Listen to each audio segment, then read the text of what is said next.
Seigneur, ta parole est grande, elle demeure à jamais.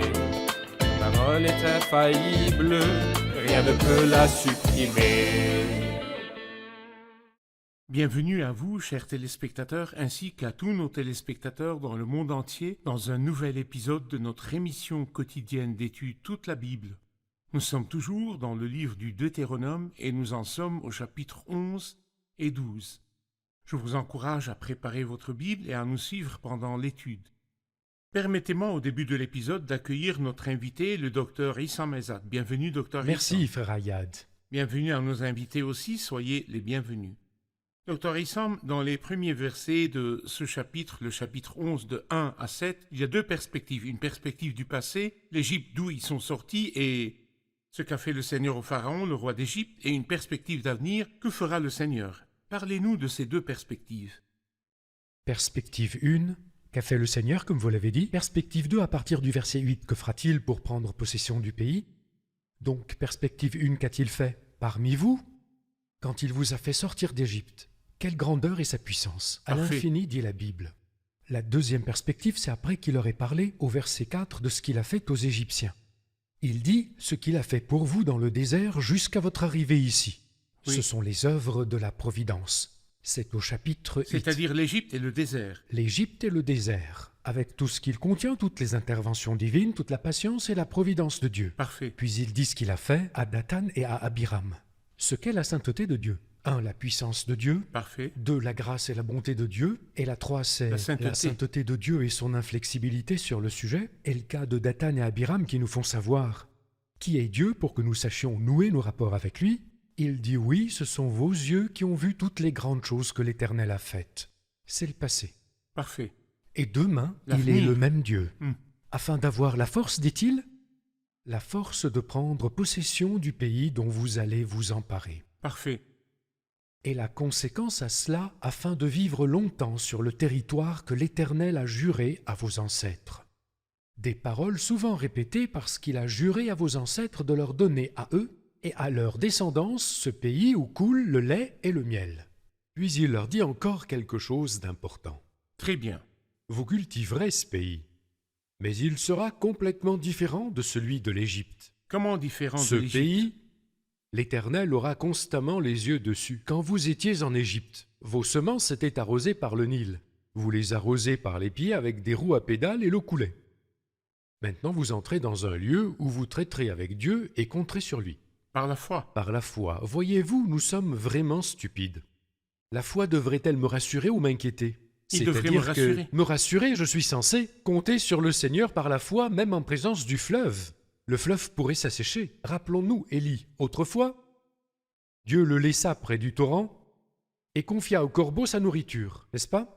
Il est plus simple que les corbeaux ne viennent pas, mais le torrent s'est asséché et les corbeaux venaient. C'est vrai. Ce que Dieu envoyait arrivait.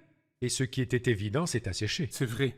Il en va de même ici, vous comptiez sur vos ressources humaines, mais ça c'était autrefois. Aujourd'hui, quand vous serez entrés dans le pays, sachez que Dieu a les yeux sur vous, et qu'il boit l'eau de pluie du ciel. Le ciel s'ouvre et donne la pluie. Gardez vos yeux vers le haut, et je pense que c'est le sens voulu. Gardez toujours vos regards vers le haut. Car tant que vos regards sont vers le haut, vous verrez le ciel ouvert, et la pluie tomber, et Dieu avoir constamment les yeux sur vous du début de l'année. À la fin, je pense que c'est un principe de vie à affermir quand ils seront entrés dans le pays. Formidable principe, mais difficile. Parfait. Nous préférons le sensible, c'est plus facile. Le cercle de nos rapports avec Dieu maintenant est le cercle de la foi. Parfait. Et toutes nos bénédictions célestes, nous les voyons par la foi. C'est vrai. Nous ne voyons rien par la vue. Nous sommes maintenant dans le cercle de la grâce par la foi. C'est la forme du pays dont le peuple allait prendre possession. Ils ne voient pas de fleuve devant eux, mais ils ont la foi que Dieu leur donnera la pluie d'en haut. Voilà C'est la juste. foi. Parfait.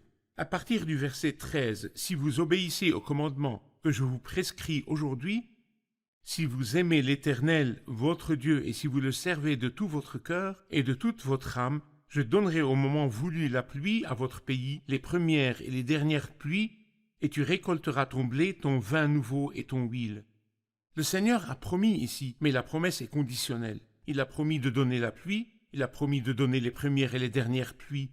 Mais cette promesse est conditionnelle à l'obéissance. Si vous S'ils obéissez. écoutent la voix du Seigneur. C'est tout à fait cela. Parlez-nous encore de l'obéissance et de la nécessité d'être obéissant si je veux profiter d'un ciel ouvert et de la pluie. Spirituellement, Dieu entendra ma voix, acceptera mon adoration, j'aurai des consolations et des conseils divins. Allez-y. Nous avons dit au début que le Deutéronome était le livre de Exactement. l'obéissance. Il aborde beaucoup le sujet, et c'est important. Il parle beaucoup de garder les commandements. Quand il aborde la garde et l'obéissance des commandements, il dit qu'elles ont des conséquences. C'est que le Seigneur ouvrira et donnera.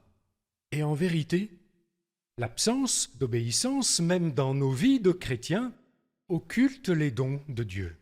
Et nous ne verrons pas la main de Dieu qui donne. L'obéissance comme principe dans la parole est insondable, mais il y a différentes obéissances. Ils obéissent pour que quelque chose n'arrive pas. Mais nous obéissons parce que nous l'aimons, le contraire est impensable. Et c'est la différence entre la relation de Dieu avec nous et avec son peuple ancien. L'ancien peuple devait obéir parce qu'il avait un commandement et une loi. Mais nous concédons en enfants, obéissant comme le dit l'apôtre Pierre. Nous avons été élus pour obéir à Jésus, et en conséquence à la vie que nous avons reçue de lui. L'une des caractéristiques de la foi, c'est l'obéissance. Elle est liée au Dieu obéissant jusqu'au bout. Comme quelqu'un lié à son père. Il sait qui il est, qu'il peut lui ordonner quelque chose, il dira d'accord. Et c'est pareil. Parfait. Nous sommes liés à Dieu comme notre Père, et nous aimons obéir aux ordres de ce Père parce qu'il est bon. C'est le genre d'obéissance qu'il y a entre nous et Dieu. Je vous remercie, nous prenons une pause, puis nous reviendrons pour une question.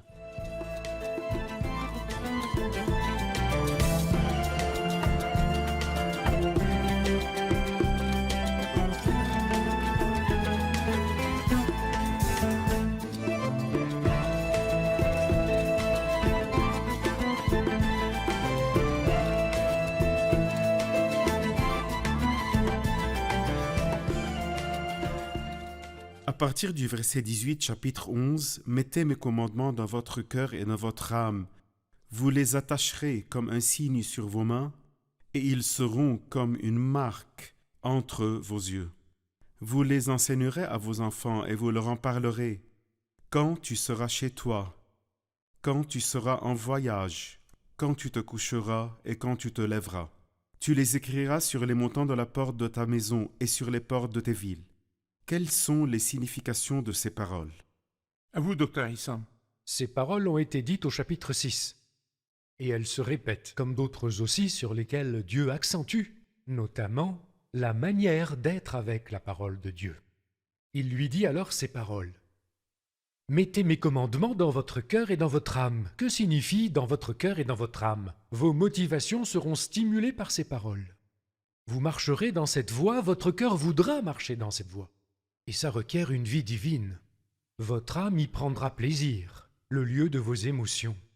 Il façonne toutes vos motivations, qui vous remplissent d'une grande joie, et puis, toute votre vie s'y conformera, c'est-à-dire que vous les attacherez comme un signe sur vos mains. En bougeant vos mains, vous les bougerez selon un ordre de la parole de Dieu de faire telle ou telle chose.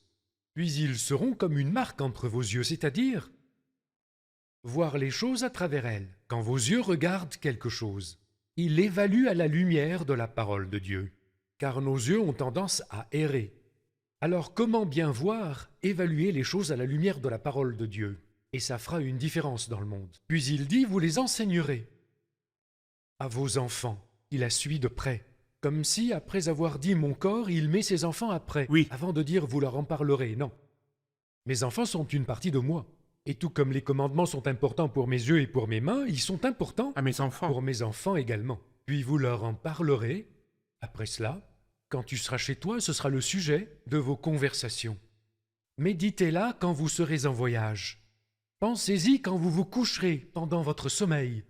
Dès que vous vous lèverez, au coucher comme au lever, c'est une prescription étonnante mais vraiment fructueuse. Ensuite, tu les écriras, qu'il soit le titre de ta vie, dans ta chambre, sur ta maison. Et ici, il ajoute quelque chose qui n'a pas été dit, au chapitre 6, leurs conséquences positives. Alors votre vie et celle de vos enfants dans le pays que l'Éternel a juré à vos ancêtres de leur donner, dureront aussi longtemps que le ciel au-dessus de la terre. Dureront aussi longtemps que le ciel au-dessus de la terre, pas seulement se multiplieront, c'est le fruit de la sainteté et de la piété. La parole de Dieu amène-t-elle l'ambiance du ciel? Dans notre langage chrétien, bien sûr. Qu'est-ce qui amène le Christ devant les yeux et le cœur et amène l'ambiance du ciel? Ici. Moïse nous dit que la parole de Dieu fait ça. Le Seigneur Jésus disait, si quelqu'un m'aime, il gardera ma parole. Nous viendrons vers lui et nous établirons domicile chez lui. Celui qui garde ma parole, Exactement. c'est-à-dire celui qui a mes commandements et qui les garde. Et celui qui m'aime sera aimé de mon Père, et moi aussi je l'aimerai et je me ferai connaître à lui. Voilà le ciel sur terre. Oui, et le verset d'après, Mhm. si quelqu'un m'aime, il gardera mes paroles. Et mon Père l'aimera, nous viendrons vers lui et chez lui, Nous établirons et nous domicile. établirons C'est vrai. domicile. Quand le Seigneur Jésus était sur terre, il rencontra un groupe nommé les spécialistes de la loi et les pharisiens. Ils adhéraient fanatiquement à la lettre à ses paroles et se faisaient des marques. Ils se ont sont pris fait ces des paroles marques. et les ont mises dans une boîte en cuir dans les marques entre les yeux. Et ils les ont écrites sur les montants de leurs portes et ils les ont attachées sur leurs mains. Ils ont fait tout ce qui est écrit ici, ils l'ont fait, mais le Seigneur vrai. les a réprimandés. Pourquoi l'a-t-il fait? C'étaient des tombeaux blanchis. C'est quoi? De l'extérieur, ils étaient beaux. Et il disait ces belles paroles aux hommes, et les mettait sur les épaules des hommes, et eux n'en faisaient rien. Le Seigneur leur a reproché leur hypocrisie. Je me rappelle d'une chose, je connais beaucoup de chrétiens d'ailleurs, avant que vous ne leur parliez d'un sujet. Ils vous en prêchent 10, Oui, et ils mémorisent Oui. tout et ils retiennent tous les événements de manière étonnante. Mais leur vie ne témoigne pas du respect de la parole de Dieu, non. La Bible nous dit ici de ne pas faire comme les pharisiens, mémoriser la parole pour juger les autres avec ou bien pour l'appliquer sur les autres. Nous devons vivre de la parole. C'est pourquoi il dit « dans votre cœur d'abord et dans votre âme », puis il aborde l'extérieur. parfait. Après cela, dans le reste des versets jusqu'à la fin du chapitre, il parle de la nécessité de l'obéissance afin que vous puissiez profiter de la bénédiction. Passons au chapitre 12. Il dit « Voici les prescriptions et les règles que vous respecterez et mettrez en pratique, aussi longtemps que vous y vivrez dans le pays dont l'Éternel, le Dieu de vos ancêtres, vous donne la possession. Vous détruirez tous les endroits où les nations que vous allez chasser servent leur Dieu, sur les hautes montagnes, sur les collines et sous tout arbre vert. Vous démolirez leurs autels, vous briserez leurs statues, vous livrerez aux flammes leurs poteaux sacrés, vous abattrez les sculptures sacrées de leurs dieux, et vous ferez disparaître leur nom de ces endroits-là. Ce n'est pas ainsi que vous agirez envers l'Éternel, votre Dieu. Au contraire, c'est à l'endroit que l'Éternel, votre Dieu, choisira parmi toutes vos tribus pour y placer son nom, pour y habiter, que vous le chercherez et que vous vous rendrez. C'est là que vous présenterez vos holocaustes, vos sacrifices, vos dîmes, vos prélèvements, vos offrandes faites en accomplissement d'un vœu, vos offrandes volontaires et les premiers-nés de votre gros et de votre petit bétail. C'est là que vous mangerez devant l'Éternel votre Dieu, et qu'avec vos familles vous ferez servir à votre joie tous les biens par lesquels l'Éternel, votre Dieu, vous aura béni. Le Seigneur ordonne à son peuple, quand vous serez entrés dans le pays que vous hériterez, vous briserez, démolirez et ferez disparaître tout ce qui concerne l'adoration de nombreux dieux C'est vrai. sous tout arbre vert. De nombreux endroits différents, car les dieux étaient nombreux et différents, mais C'est vrai. Dieu est seul. Et son adoration devrait se faire en un seul endroit. Je voudrais un commentaire de vous sur le seul endroit que le Seigneur choisit pour que son nom y réside et qu'il y soit adoré par son peuple. Parce que nous aimons les opinions. Chacun de nous veut adorer Dieu comme il l'entend. Oui, Mais le Seigneur a choisi un endroit et une forme, et des moyens pour la relation avec lui. Je ne peux pas venir les lui changer et lui dire « Pourquoi fais-tu cela ?» Il a choisi un endroit qu'il a nommé comme ça. Un endroit où réside son nom. Ça veut dire quoi, où réside son nom? Moi, je vais adorer Dieu, Dieu doit être présent. Si Dieu est présent dans un certain endroit, je pense alors que dans ce cas, si je voulais adorer Dieu d'une autre manière et dans un autre endroit, j'irais, mais je ne le trouverais pas. Il y a une différence entre l'ambiance d'adoration personnelle de chacun d'entre nous, d'être esclave de Jésus-Christ dans sa vie, et l'adoration dont il parle là. Là, il parle de l'adoration collective comme peuple. Où peuvent-elles être offertes l'adoration et la prosternation de Dieu par le peuple? En ce moment, son peuple, c'est l'Église, n'est-ce pas? c'est vrai. Où l'adorer? Y a-t-il un endroit? Oui, il existe l'endroit où réside son nom, comme c'était auparavant. Qui l'adore là-bas? L'Église l'adore là-bas. Comment cela se fait-il? Lui-même l'a dit. Quand cela s'est-il produit quand il a parlé de l'Église? Là où 2 ou 3 sont rassemblés en mon nom, je suis, son nom réside là où il est, c'est alors qu'il est au milieu d'eux. Je pense que les principes divins sont très clairs ici. Il y a un endroit, il existe un endroit où le Seigneur est présent en son sein.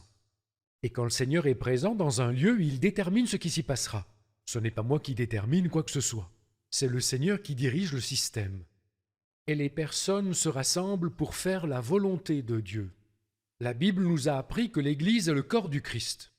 Et le Christ en est la tête. Et nous a appris que l'adoration, telle qu'elle est censée être, c'est la tête qui fait bouger les parties du corps. Parfait. Il est au milieu, et eux autour de lui. Il est la tête, ils sont les membres du corps, c'est lui qui fait bouger le corps. Et quand l'ambiance est comme ça et que le système est comme ça, n'importe quel endroit sur la surface de la terre est l'endroit qu'il s'est choisi pour que réside son nom. Ce n'est pas donc telle église, ni telle autre église, ni tel groupe. C'est un principe biblique qu'il a prononcé, ce principe partout où il se trouve. N'importe où sur terre, même si c'est dans 500 millions d'endroits. Dans un quelconque pays, partout où se trouve ce principe, dans une communauté, c'est alors l'Église où réside son nom au milieu d'elle. 1 Pierre 2 dit « Et vous-même, en tant que pierre vivante, laissez-vous édifier pour former une maison spirituelle, un groupe de prêtres spirituels saints afin d'offrir des sacrifices. » Donc l'endroit où réside son nom est au milieu de l'Église, la maison de Dieu. Nous nous rassemblons comme sacerdoces afin d'offrir des sacrifices spirituels que Dieu peut accepter par Jésus-Christ. Ce n'est pas laissé au gré des gens, que chacun invente une voie et un endroit, jamais. Le Seigneur a dit, là où 2 ou 3 sont rassemblés en mon nom, je suis au milieu d'eux. Pour éclaircir un peu, il faut d'abord différencier entre ce qui est de l'individu et de l'Église. Deuxièmement, différencier entre les activités et l'adoration. Parfait. Il parle ici du fait d'adorer, n'est-ce pas? Oui. L'endroit où réside son nom. Quand l'Église se réunit pour adorer, c'est la seule ambiance. C'est vrai. Activité n'égale pas adoration. C'est vrai. Tous les groupes qui chantent ne sont pas de l'adoration. Le chant ecclésiastique est adoration. L'ambiance ecclésiastique en général, la prostration ecclésiastique est une adoration. Quand je dis partout. prosternation ou chant ecclésiastique, cela veut dire que toute l'Église y participe. C'est sous le travail de l'Église comme sacerdoce. Exactement. Parfait. Sous la direction du chef qui anime tout. C'est cela qu'on appelle l'adoration ecclésiastique, mais il y a d'autres activités et d'autres réunions secondaires. Ce sont des activités de service. Il y a donc différence entre service et adoration. Cette dernière, dans sa forme, tracée par la Bible, on ne peut pas s'en écarter. Je vous remercie, nous prenons une pause, puis nous reviendrons pour une question.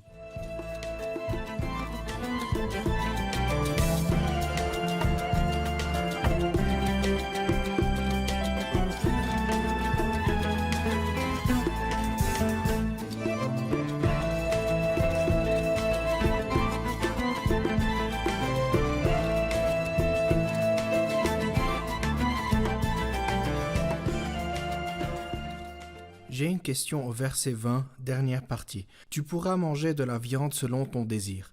Ce désir de manger est-il bon ou mauvais? À vous, Dr. Issam.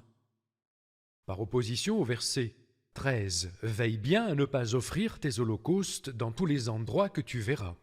Au contraire, c'est à l'endroit que l'Éternel choisira. Ce sont des holocaustes qui doivent absolument avoir certaines spécifications et un endroit spécifique, l'endroit choisi par le Seigneur. Cela est considéré comme l'aliment de Dieu ou le pain de Dieu, à savoir les l'aliment de mes holocaustes. sacrifices brûlés au feu dont l'odeur m'est agréable. Parfait. Dieu y participe avec nous.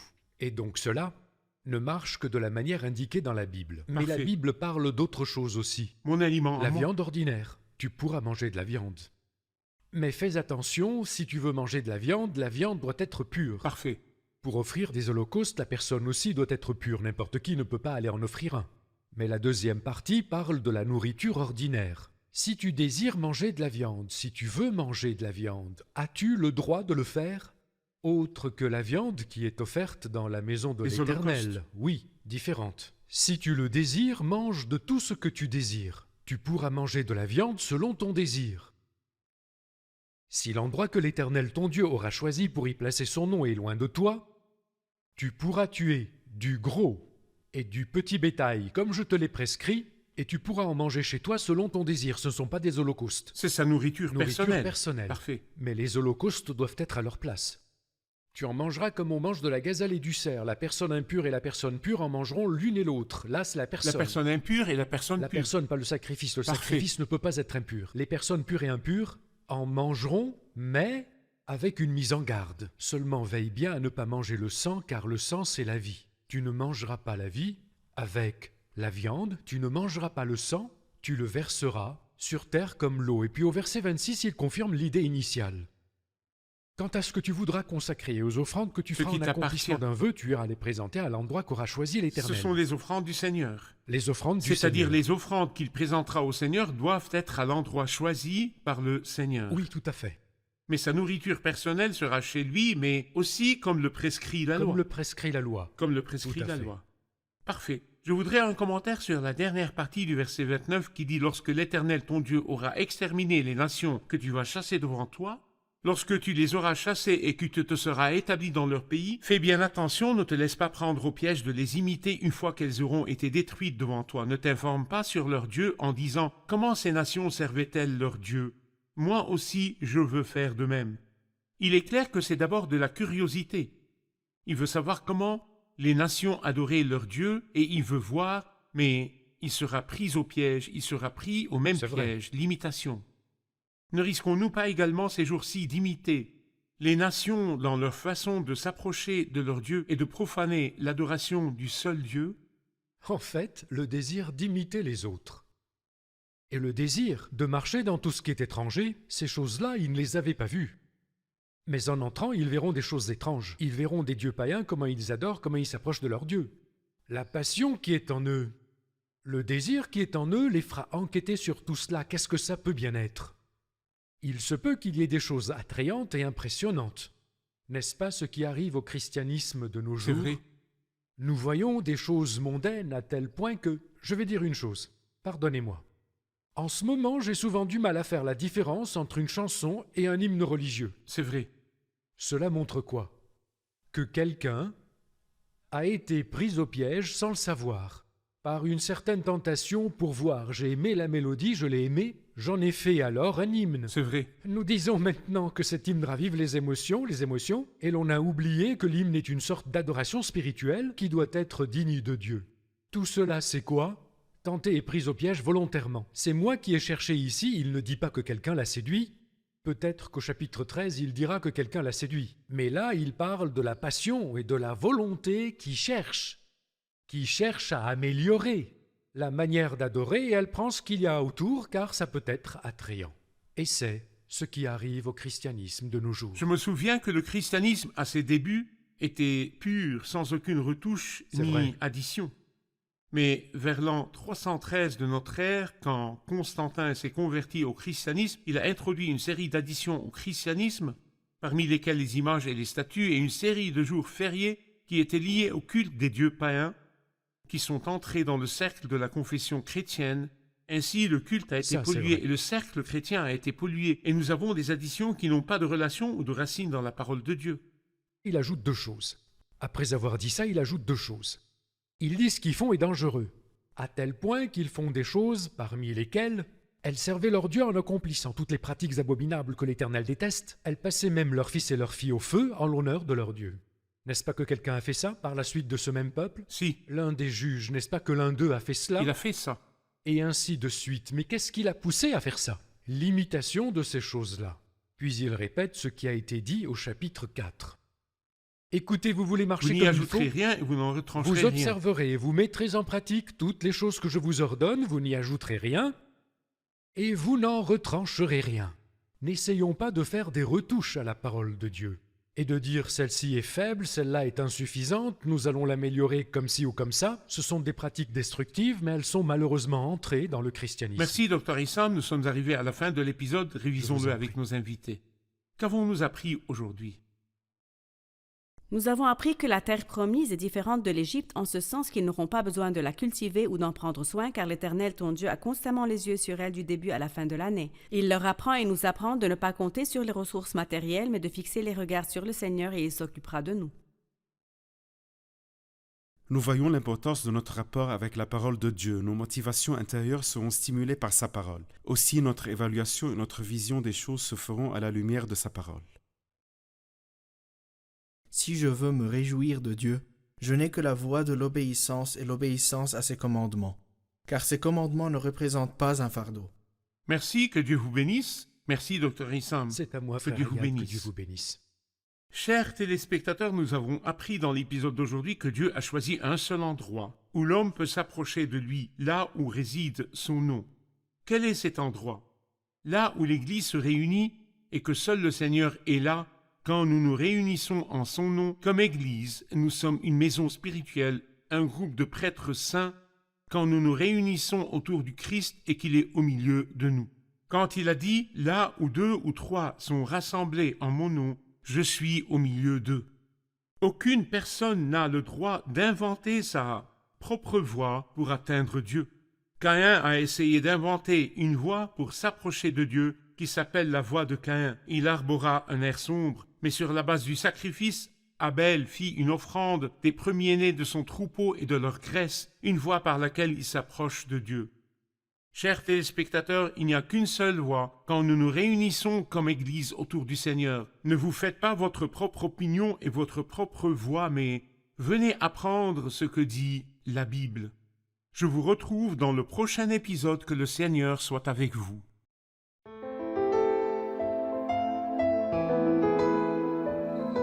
Seigneur, ta parole est grande, elle demeure à jamais. Ta parole est infaillible, rien ne peut la supprimer.